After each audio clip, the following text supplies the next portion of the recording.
Laundry, art of laundry. It's means stain removing, അഥവാ കറകൾ കളയുക. ഇത് ലോണ്ടറിയുടെ ഏറ്റവും മർമ്മപ്രധാനമായ ഒരു സാധനം.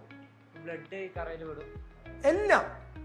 നമ്മുടെ ഒരു തുണി നീ എടുത്ത വൈറ്റ് തുണിയിൽ നിന്റെ വൈറ്റ് തുണി അല്ലാണ്ട് നിൽക്കുന്ന എല്ലാം തുണിയിൽ വെളിയിൽ നിന്ന് വന്ന ഒരു ബാഹ്യ ഇടപെടലുകളാണ്.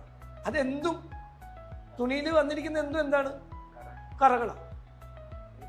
അത് ചില ചിലവരുണ്ട് ഒരു തുണിയിൽ സ്റ്റെയിൻ റിമൂവ് ചെയ്യണത് എങ്ങനെയാണെന്ന് കസ്റ്റമറോട് ഇതെന്ത് സ്റ്റെയിൻ ആണെന്ന് പോലും ചോദിക്കൂല.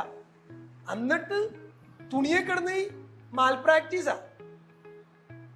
അവരിഷ്ടമുള്ള കെമിക്കലൊക്കെ ഇട്ട് പരീക്ഷണങ്ങൾ നടത്തുമോ കസ്റ്റമറിന്റെ തുണിയിൽ? എന്നാ കസ്റ്റമറെ വിളിച്ചു ചോദിച്ചാൽ പോരെ, സാറേ ഇത് എന്ത് സ്റ്റെയിനാ വന്നത്? അവനറിയാം ഞാൻ ഇന്നലെ ഭക്ഷണം കഴിച്ചുകൊണ്ടിരുന്നപ്പോ ഗ്രേവി വീണാണെന്ന് അവനറിയാം. ഞാൻ മിനിഞ്ഞാന്ന് പിന്നെ ഫാമിലി ആയിട്ട് ഔട്ടിങ് പോയപ്പോ എന്ത് ചെയ്ത്, പുൽത്തകടിയിൽ ഇരുന്നപ്പോ ഗ്രാസ്, പുല്ല് ഒരു സ്റ്റെയിനാണ്, അറിയാവോ?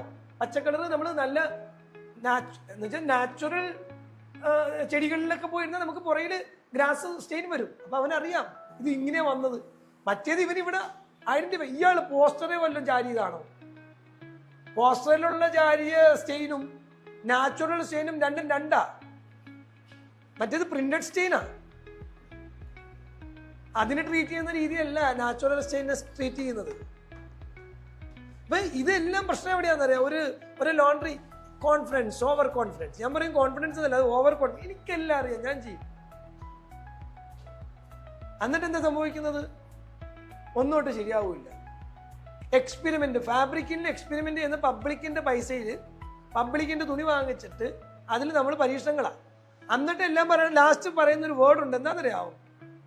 സർ ശരിയാവൂല, പോകൂല, കളർ ബ്ലീഡായി പോകൂല. എന്നാ പോകൂലെന്ന് പറയാം എപ്പോഴാണെന്നറിയാവോ? നമ്മളിതെല്ലാം ട്രൈ ചെയ്ത് നോക്കണം. 1, 2, 3 കമ്പനി പറയുന്ന 5 തരത്തിലെ കെമിക്കലുകളുണ്ട്. ഒരെണ്ണം പോയില്ലെങ്കിൽ വേറൊരെണ്ണം പോകും, വേറൊരെണ്ണം പോയില്ലെങ്കിൽ വേറൊരെണ്ണം പോകും, അത് പോയില്ലെങ്കിൽ അടുത്ത് 5 ട്രൈ ചെയ്തിട്ട് പോകുന്നില്ല. ദെൻ നമുക്ക് സറണ്ടർ ചെയ്യാം. സർ പോകില്ല കേട്ടോ, സോറി.